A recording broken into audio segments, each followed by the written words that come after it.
I just figured I'd sit out here and let's have a look at the moon, shall we? It's got a halo around it to my naked eye. It really does. So I'm not sure why camera's not picking it up, but if I look away from the moon and go straight back, it's not there. So if you wait a minute and take your eyes away from the moon, then you go back, it's there. So there is a definite halo effect. Whoa. Oh, it's a plane. I only saw it through the camera, guys. I thought I had a pinger, but no. No. So, full moon tomorrow night. And we get it before any of you guys in the US. So, I thought I would show you the moon tonight. And, oh, it just pops, doesn't it? That's ridiculous because that's not what I'm looking at. Okay, so this is where my camera has been. My camera's not stuffing up. Somebody actually commented today about a video I'd done where my camera would not focus in on that helicopter, and seems to be the camera was fine. Nothing's wrong with it. I could even zoom in on the moon. Why is it now just this big bright light? Look, boom, boom.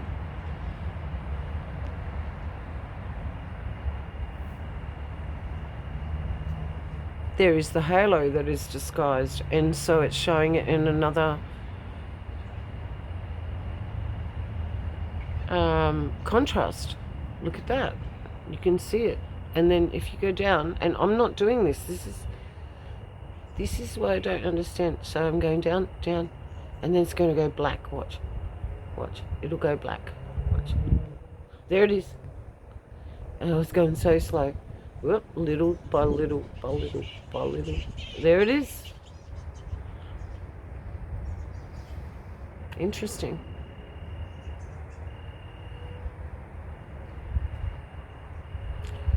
Another airplane by the moon.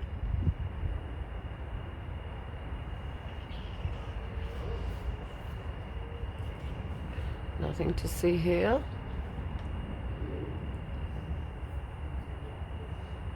But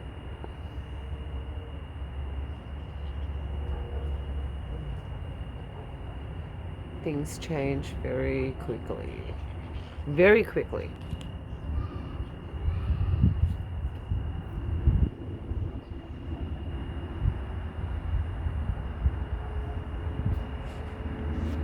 Around these parts.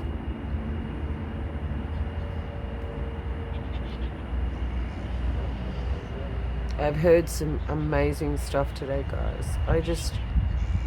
I don't ever want to tell you guys what I'm hearing anymore, all the bad stuff like I used to. And my whole channel started about telling people what I was finding out about, and trying to relay it in the best positive way possible. But sometimes there is no positives, and that's why I have steered away from it so much.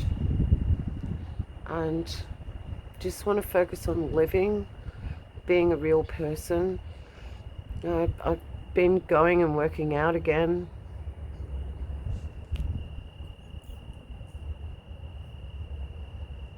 We have to strengthen our bodies. We just have to. It's not a vain thing. My body is conditioned to working out since the 1980s when I started. And I'll do a couple of shots just so you can see that, because I'm not just one of these people that go, oh, I'm going to go to the gym and get fit and healthy. I've been doing it all my life. But I have laid it down at times. Absolutely, I've laid it down. And getting back into it just shows me how much I should never have laid it down, because you keep on a steady roll. You there is so much more to be said for when your endorphins and that take over naturally and your body starts performing the way it should, and it burns energy the way it should, and it just sleeps the way it should. Because think, you are not your body. You are not. You are a spirit. And so you need your body to come into a line with your spirit. And it's hard, and we've been conditioned to be lazy and fat, and I understand if people are overweight. I've never had a problem with that because I'm a personal trainer. I'm a registered Master 4 personal trainer in this country, and I have been for a long time. And so I can tell people how to help themselves. Absolutely. Do they want to hear it? Nah. They always start out with good intentions.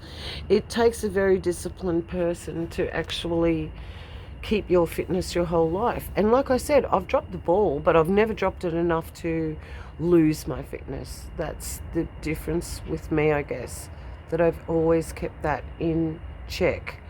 And now that I realize that, I've had a few injuries along the course of my life due to my very hard living of my body, putting it through men's work, absolutely men's work all its life. And so it's time for a rest, but it's not. It's not time for a rest. It's time to hit the gym and strengthen up all the weak areas to make everything even. That's all I can think.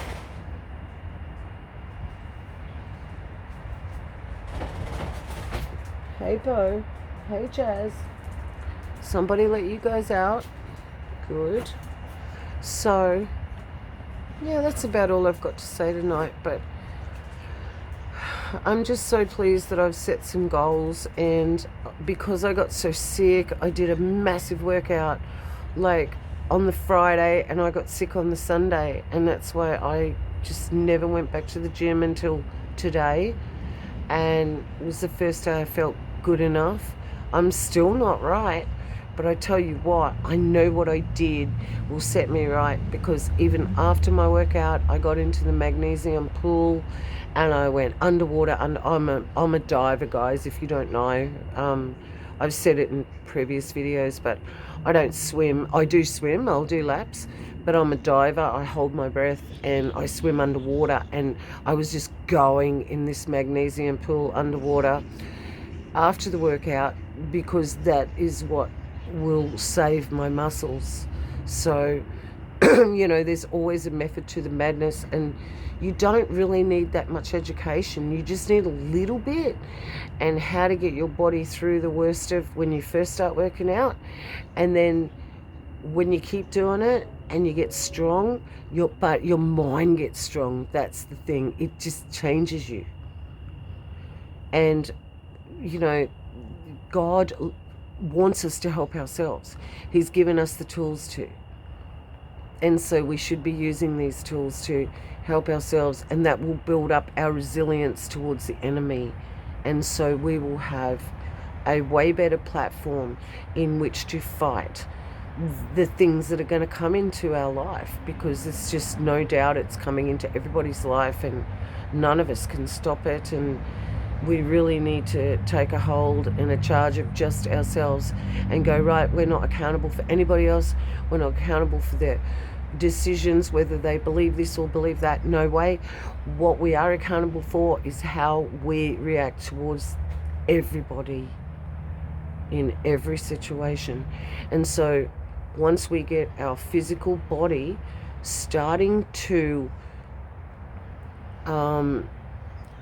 be disciplined, starting to behave itself in a way that is good for you, and then your mind literally, this is how Father made us. So if we're using muscle and burning energy and all that, something happens to our mind where it just functions on so much of a different level, a higher level.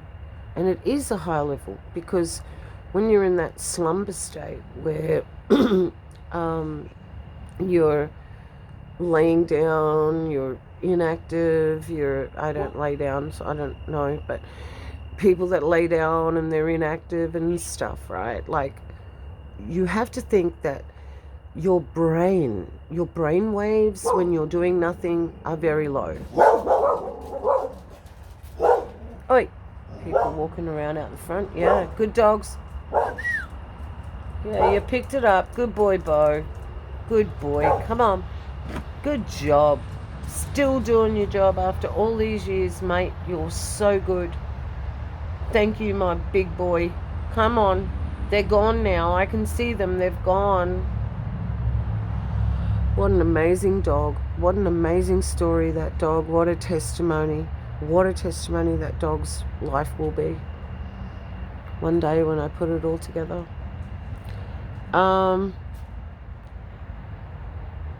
Yes, so I'll leave it there.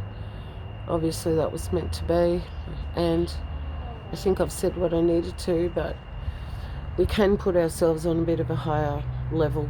We really can. And when we're really struggling and we're just stuck in a place, that's when we need to crawl out of it. And we can't go lower than that place, right? We have to go higher. So there is probably only a couple of ways we can do that. Or that would be with drugs, or it would be with exercise. And so if we do it in a natural way where God can reach us, I don't know, guys. It works for me. It always has. So I'm just trying to pass along some really decent, awesome information that could help even one person. So please don't think I'm any better than anyone else, because I'm just a weak piece of crap at the end of the day. But I can discipline myself in ways. I can do this and that. But hey, no way does anybody have this worked out. We need to help each other and talk ourselves through this, because the Father in heaven, He didn't want us to be alone. And a lot of people aren't actually hearing what He's saying. So if people can pass that message on to what He is saying to us, what I know, what I feel, what I hear. I'm not saying ever that I am a prophet. Don't ever think I ever said that. But I love Him, and I just speak to Him, and here you go. This is what you come here for, or you can turn away. I understand if you do. Actually, I don't understand if you do, because it means you want the darkness. And where there is darkness, there is no light. And so, I have a waving tree, but you cannot see it. My tree is going kind of spastic. The wind is picking up though. It's really hitting that tree. Wow. It's looking like it's got an aerial in it. Alright guys, I'm going to leave it there. And, all is well. We can do this. We have to do this. There's no option. And this is what people don't give us, is options. You know why people don't give options? Because they can't. There is no options. It's just ridiculous. I'm sorry. What I meant to say was, all the world does is give you options. You can opt into this, or you can opt for this way, or you can opt for that way. What I meant is, there is no options. There's only live or perish. And I know that the Bible's changed. I know there are weird things going on. If you go back on my videos, I know more than anybody all this stuff. I don't need to keep rehashing it in your brains, because you guys know it. What it means is, I think we know what time it is, and that all we need to do is rest in the comfort of what we've learned. And if you don't know anything, you just say, Father in heaven, please Help me. Show me the truth. You said you would. It's a blood covenant with you and your son, whatever his name may be, the Holy One of Israel, the Holy King of Kings, Lord of Lords, your son. Please show me the truth. And believe me, family, whoever you are, wherever you are, whoever you are listening, he will answer that. And you will see things happen. And your life will change. And I am a witness. This is Beck. I am out.